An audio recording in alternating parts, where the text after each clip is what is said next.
हाय, तुमच्या सर्वांचं माझ्या यूट्यूब चॅनलमध्ये खूप खूप स्वागत. तर आज सगळा असा माझा मेनू बनलेला होता.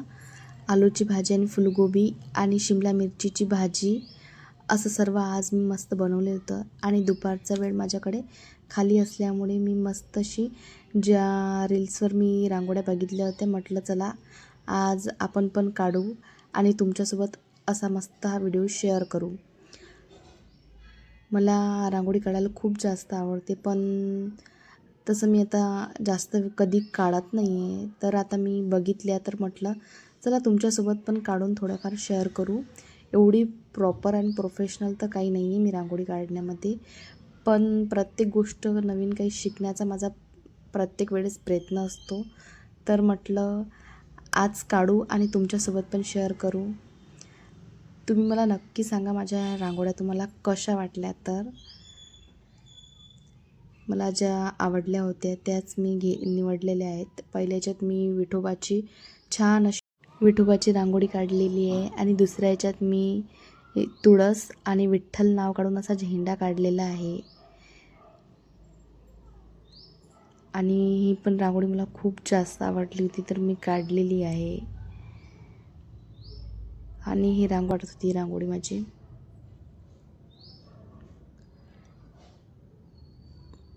आणि ही माझी विठोबाची आणि रुक्मिणीची मूर्ती आहे. आणि ही जी माझी विठोबा रुक्मिणीची मूर्ती आहे, हिला 1 वर्ष झालेला आहे घेऊन. याचा थोडासा जो हे कलर आहे तो जवळ नेल्यानंतर थोडासा वाईट दिसत आहे. त्याचा कलर गेलेला आहे, तर त्याला पण मी थोडाफार कलर देऊन देणार आहे. माझ्याकडे ॲक्रिलिकच्या ज्या बॉटल आहेत त्यात ब्लॅक कलर असणार, तर तो देऊन देणार आहे मी. आणि छान मस्त असा त्याला टिक्का आणि रुक्मिणीला पण मस्त टिक्का वगैरे लावून देणार आहे. ती तुम्हाला मी दाखवणारच आहे. आणि ही जी मी तिसरी रांगोळी काढलेली आहे ती आहे ही. या तिसऱ्या रांगोळीत मी आषाढी एकादशी असं नाव लिहून घेतलेलं आहे. आणि पहिल्या पानात मी विठ्ठलाचा टिळा काढून घेतलेला आहे. दुसऱ्या पानात रुक्मिणीसाठी हळद कुंकू आणि तुळस, वीट, ढोल, टाळ असं सर्व काढून घेतलेलं आहे मी, जे विठ्ठलासंबंधी आहे. आणि कोणतीही गोष्ट काही सोपी नसते. प्रत्येक गोष्टीसाठी खूप मेहनत घ्यावी लागते. जेवढ्या हौशीने मी काढायला घेतली रांगोळी, तेवढंच आता मला आवरण्याचा पण कंटाळा येत आहे.